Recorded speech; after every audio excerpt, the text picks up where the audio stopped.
Hey guys, I'm Varsha. I'm here engineering manager at Woven Planet, and together with my teammate Miguel, who is a flight committer, reviewer, our in-house flight expert, we are going to cover some of the use cases that we have at Woven Planet and talk about, let's say, some optimizations and add-ons that we did on top of Flyte to suit our use cases.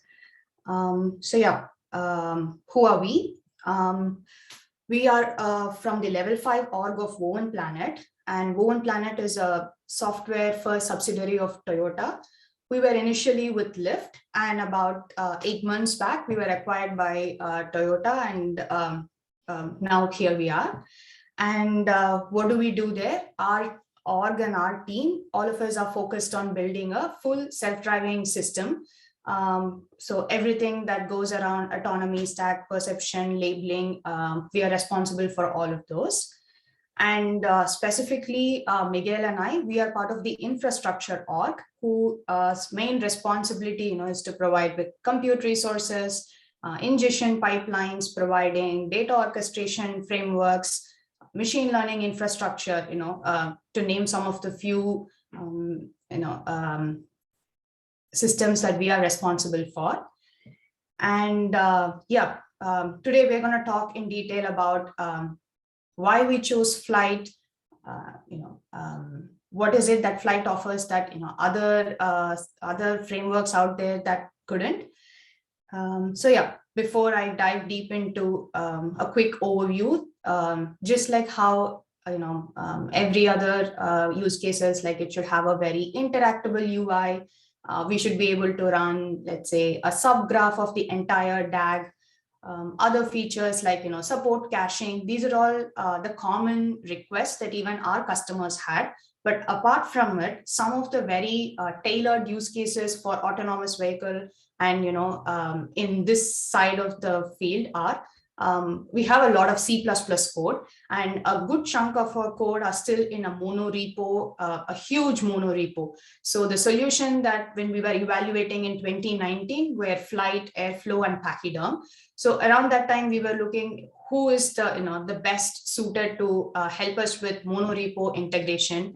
And the second part is that a lot of our data are in the order of petabytes, and a good chunk of them are still unstructured. With structured data, it's easy to use and handle, but when it comes to the unstructured part, we wanted to have a very lightweight framework which could give us, let's say like a sidecar task or a Python kind of a task to process them easily. And another one that's very unique to us is that we are a research-based org. So a lot of our workflows are going to be first run on an experimentation scale. So the overall, let's say the skeleton of the workflow code might not change, but the internal logic, let's say how we train our model or what are the HPO configurations that we would like to change, a lot of those would change rapidly. So having a framework which would provide us a good skeletal code support, but at the same time a quick iteration was something that we were more focused on. And adding on to that is our local execution and debug support, again because we weren't bringing any revenue immediately. Our cloud budget was very restricted, so we were trying to look for making sure to use only cloud resources when we know we have something in there. So having a local execution and ability to quick debug was something that we were looking for. So all of this in conjunction with the rest of the other requests like easy API to interact. Whenever something goes wrong, how do we debug them? So we still had all of this, but specifically with autonomous use cases, these were something that we at level 5 were dealing with. And adding more to that, how we use Flyte here at level 5 is that we are an Amazon shop. So all of our systems are built on top of EKS clusters. And specifically in our case, all the workloads run only on Spot instances.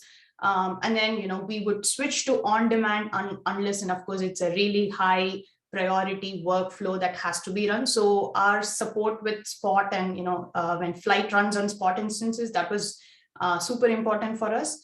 And another one is Bazel. Because we were this huge C++ monorepo, Bazel was our build tool.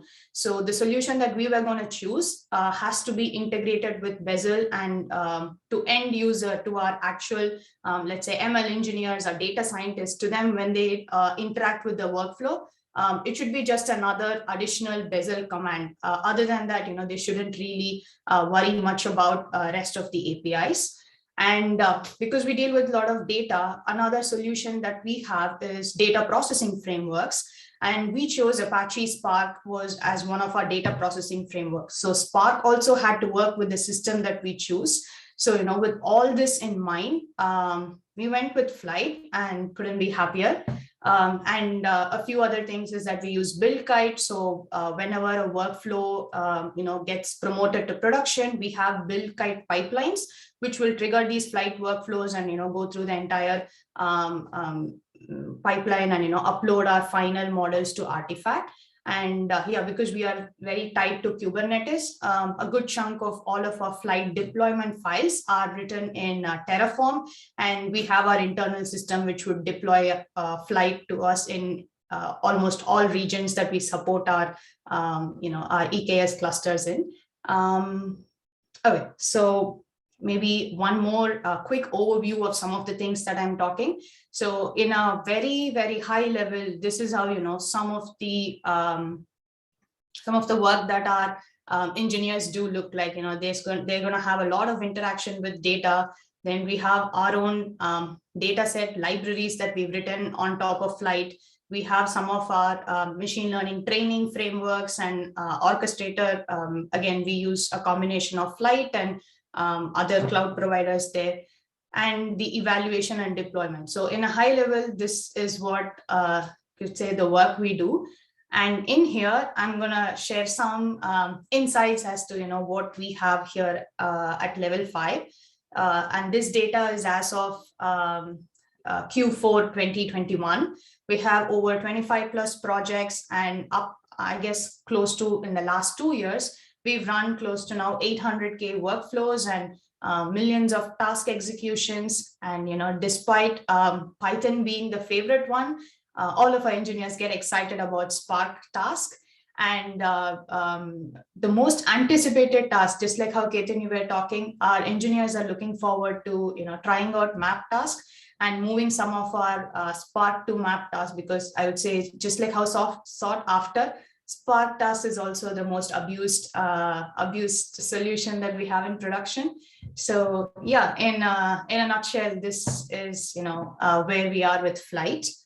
And I'm gonna dive into some of the use cases, and this is I really couldn't fit everything in there, but this is a high level, a super high level bird's view. Like we have our inference pipeline running on Flyte. Our simulation and checkerboard pipeline is also on Flyte. Our model training, everything around supervised and unsupervised metrics. So everything on that side. Now moving a bit on the data side, we have analytics notification, our ETL pipelines, and the most, I would say, the complicated pipeline that we have is our maps building. Now, building maps is not easy, but we have somehow managed to do that on top of Flyte. So that's, I would say, sometimes our pipelines, when we launch the entire map build, takes about 50 hours, and Flyte does support them. And just for maps use case, we have, we don't use spot instances because it's hard to get an instance for 50 hours. So we've done some add-ons on top of Flyte just so that we could tweak in and add some node selectors and ability to choose on-demand instances for our map builds. And I'm going to cover some examples like how a data set curation pipeline that we have written on Flyte looks like. Our label store, like I said, we're Amazon shop, so a lot of this is on S3. And then, everything from downloading a data to a pod and then running our Spark execution. Then these code interact with a lot of other data sets, and eventually we move these data to our BigQuery. So this looks super simple, but when in production we run, because again we are a spot-based company, a lot of these run into majority of issues. But thankfully to Flyte, we could debug and do quick iterations. And similar to a curation, we also have data annotation where there's human annotators, and then there's the actual data, the raw unstructured data that comes from the car. And all of this happens as soon as data from the car gets ingested via our data infrastructure's ingestion pipeline. And then data annotation is slightly complicated because now we need to make sure that after we curate a new data, we have to go through the cycle of deploying new models and then making sure that whatever the human annotators looked at it also makes sense when we semantically look at it and run our validation pipelines. So I'm just covering these two sample pipelines, but we have much more complicated version of some of our graphs. When we look in Flyte UI, looks super crazy. I guess I did have one in here. This one here, the first one, the N8 nodes, the intricacies between them, the interconnection, that's actually very hard on how the engineers have written them. But thankfully, it's easy for us to follow when something fails. And with retry, we make sure that, and a lot of these are also cached. So when something doesn't go well, we cache and then retry only that part of the node. So yeah, probably I'll stop here and let Miguel take over to share some of our MLOps use cases on how we've built our entire data up until the deployment to car pipeline on top of Flyte. And hey, Miguel, do you want to continue? Yep. Thanks. So I'll basically cover over a couple of our ML use cases and then go into some of the more things we kind of built around Flyte to help us with our use cases and for our deployments. So one tool that we actually bought or that we actually built on top of Flyte was a model introspection. So this tool is basically kind of giving insight into the model itself. So like weights and biases can give you, for those who don't know, it's kind of like a metric aggregation, helps you track various metrics for model training. So it'll help you with like basically, hey, is my loss curve going down, precision, recall, averages, and stuff like that. Give you a rough idea. But when you want to kind of go a little bit deeper, it doesn't quite fill the box. So we built out this tool basically called model introspection that lets you kind of actually go into detail over specific samples. So maybe like, trajectory of the car or speed error, acceleration, maybe a specific image type. So like, left turns is a specific one that it just affects the loss curve and so forth. So basically on a validation step, users would define what do these samples kind of look like. And asynchronously, this would trigger a Flyte workflow that basically kind of fetches all these validation samples, distributes it, and uploads it to weight and biases, as well as there's another concept if you want to do a commit job, which the commit is basically kind of doing some sort of statistical aggregation that a user defines. So that's all done. That was a tool that we just kind of built around Flyte, leveraging container tasks, dynamic tasks, and even map tasks. Next slide, please. So we also then kind of built out this thing we call internally Kit. It is basically a combination of a bunch of different tasks. So each, basically, you train your model, and over time you want to track metrics.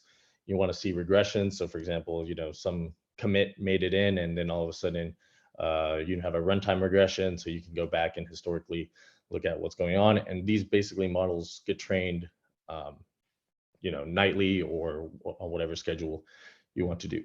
So that constitutes a lot of just data preparation, training, validation. So some are like, evaluated on simulation. Depending on the model, you may also want to involve hardware in the loop. So actually test on kind of actual hardware. And then, send Slack messages, report statuses, so forth. So basically we built out a bunch of kind of blocks, or they're all Flyte tasks. And then users can basically combine them together to define what is the ideal workflow for their specific model. So in this case, we actually have a specific, this is for ML Planner, basically a planning-based system. And here it kind of goes through the whole process. You launch an experiment, it builds the images, it launches the training, monitors the validation, then sends a Slack message, checks for metric regressions if you want. It will actually also go to the validation workflow. So basically also launching simulations, as well as running hardware in the loop tests, which are basically just testing the actual artifact on hardware that simulates the actual car. And so over time, you can kind of like basically track the progress of the entire model itself, and all of that monitoring and orchestration is kind of handled by Flyte. Next slide. So those are just some of the use cases. On top of that, like Varsha mentioned, we are largely a monorepo. We support monorepo and multi-repo, but majority of our ML engineers and autonomy engineers work on the monorepo. So we actually then basically, to support monorepo, we use Bazel as the build system. And originally, we basically recommended users to, hey, if you want to define your workflow, build it outside of the monorepo, but that led into kind of basically a giant problem between trying to share artifacts across repos. You make a change in one repo, then you have to update the version in another repo, then launch it from there. The overall iteration cycle was pretty slow. So we ended up building basically a Bazel macro that kind of takes care of the entire registration process for you. So this is an image of the registration process that I took from the Flyte documentation. And just as a reminder. And so instead of users kind of, check in the monorepo, making a change, deploying some sort of artifact, whether that be a binary, C++ binary or something or Debian package, and then going to their workflow repo where they update the version, then go through the registration step. We basically built out a macro that will handle everything for you, from building out the binary or the artifact, to building out the Docker image, to registering with Flyte, to then uploading the image to Artifactory we use as our container registry, and finally even executing the Flyte workflow itself. So most of it is in dev. So for the dev workflow, Varsha, if you want to go to the next slide. So on iteration, basically, you would just define your Bazel macro. This is kind of what it looks like, just AVS workflow, and you specify a couple parameters, name, the workflow Python file, whether you decide whether you need a Spark or not, workflow name, packages, the project it belongs to, and then just the Python binary target that it goes to.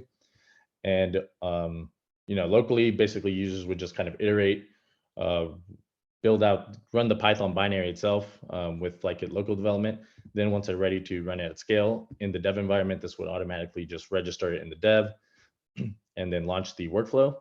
And finally, at the end, when it gets committed to master, there's a separate pipeline to basically promote that dev to prod. So we're not pushing every commit in this monorepo to production. Next slide, please. So on top of that, we also, there are some caveats with our deployment. For example, we don't use project and domain for namespaces. We actually only have 2 single namespaces across all the different projects based off the domain. So a dev namespace and a prod namespace, and all the projects kind of share that single namespace. This helps for operational, overhead. But there's some tools that we just can't rely on, like resource quota. Resource quota works based off the namespace. So we also built out some kind of custom webhook. We largely run into these issues mostly on GPU capacity. There's obviously a limited availability from AWS, and this has often caused a couple issues where one user will launch this very large GPU job and other user will just kind of wait and hang. And then especially if they're using Spark, you basically one job does not get enough executors, to fully complete. The other one doesn't either. So that's where like kind of stuff like gang scheduling is beneficial and so forth. But we ended up building out a GPU based quota. So basically users get 50 concurrent GPUs at a time, or whatever their quota is specified. And that we built also basically only for Flyte workflows, Flyte and Spark workflows. We also found a couple use cases where, for example, like the different CUDA versions on the actual AWS EC2 machines. So for example, some machines some users were able to run on like CUDA 11, others had to run on CUDA 10, and having this kind of heterogeneous node pool, we wanted to basically say, all right, only this specific workflow and project should run on these subset of nodes. Otherwise, they just kind of don't work.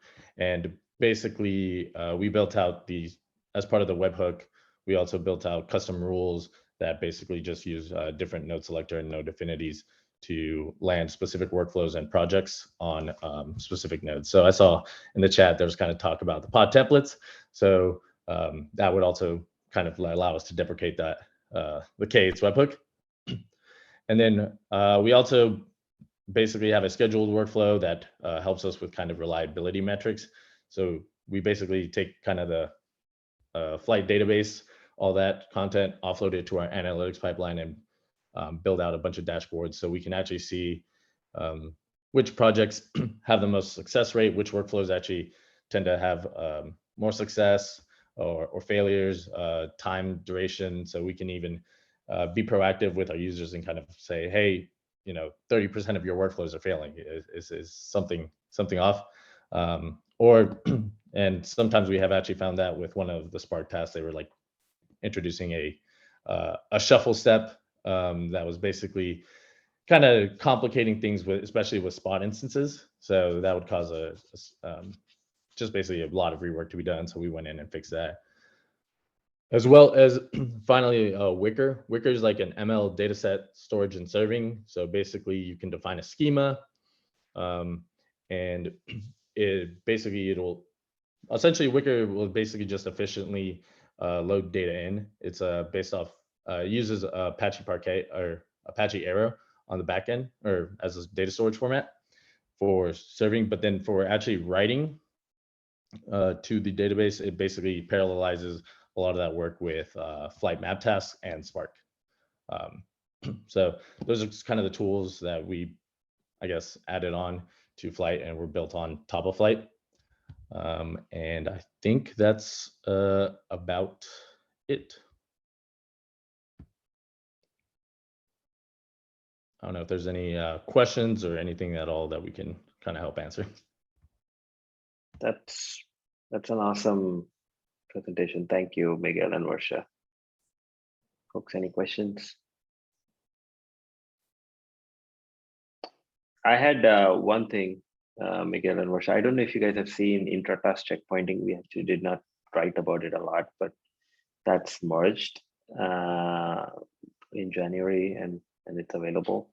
So your Spot machines, probably you can better utilize them now because you can actually, and it's not only tied to model training, you can do arbitrary checkpoints.